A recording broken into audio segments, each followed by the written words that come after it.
नमस्कार शेतकरी मित्रांनो, माझं नाव प्रवीण राऊत। आज आपण ध्रुव ॲग्री टेक्नॉलॉजीज कंपनीचं जे लार्वाशीन प्रोडक्ट आहे हे कुठल्या कुठल्या पिकावर कशा पद्धतीनं काम करते याच्याबद्दल थोडीशी माहिती घेऊ मित्रांनो। बघा, लार्वाशीन हे एक ऑर्गॅनिक आणि युनिक प्रोडक्ट आहे। या प्रोडक्टसारखं दुसरी मार्केटमध्ये प्रोडक्ट तुम्हाला पाहायला पण मिळणार नाही। हे प्रोडक्ट आपण कधी फवारायचं आणि का फवारायचं याचं मी थोडंसं तुम्हाला माहिती देतो।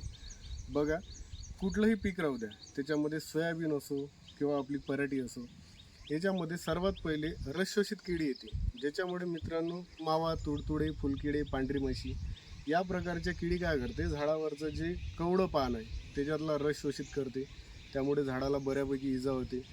त्याच्यानंतर दुसऱ्या वेळेला त्याच्यावर अळ्यांचा भरपूर पद्धतीनं अटॅक होतो।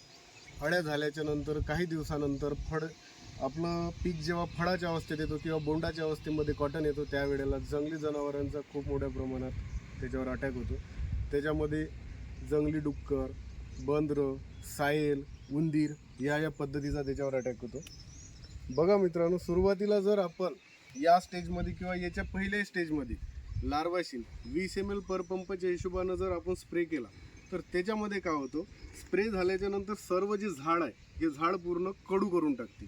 झाड कडू केल्यामुळे याच्यावर येणारे जे मावा, तुडतुडे, फुलकिडी, पांढरी माशी आहे ना, हे सर्व काही रस शोषित न करता ॲटोमॅटिक मरून जाईल, त्यामुळे त्याचा चांगल्या पद्धतीने फायदा होईल। दुसरी गोष्ट, अळी काय करते, अळी आपल्यावाले पान वगैरे खाते, त्याच्यामध्ये उंटअळी राहू द्या किंवा तंबाखूची पाने खाणारी अळी राहू द्या, त्या सर्व अळ्या त्याच्यावर कंट्रोल होते। आणि याच्यानंतर जेव्हा सायल झालं, उंदीर झालं, जनावरं झाले, ते डुकरं झाले, ह्या सर्व गोष्टी पहिले काय करेल, पहिले ही पान खाईल।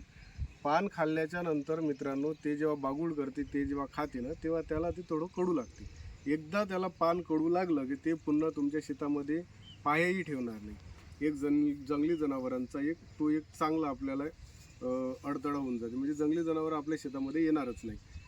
तर मित्रांनो, फक्त फवारणी करताना 20 ml पर पंप आणि ड्रिंचिंग करताना 40 ml पर पंप या हिशोबानं तुम्ही त्याचीवाली फवारणी आणि ड्रिंचिंग करा। धन्यवाद।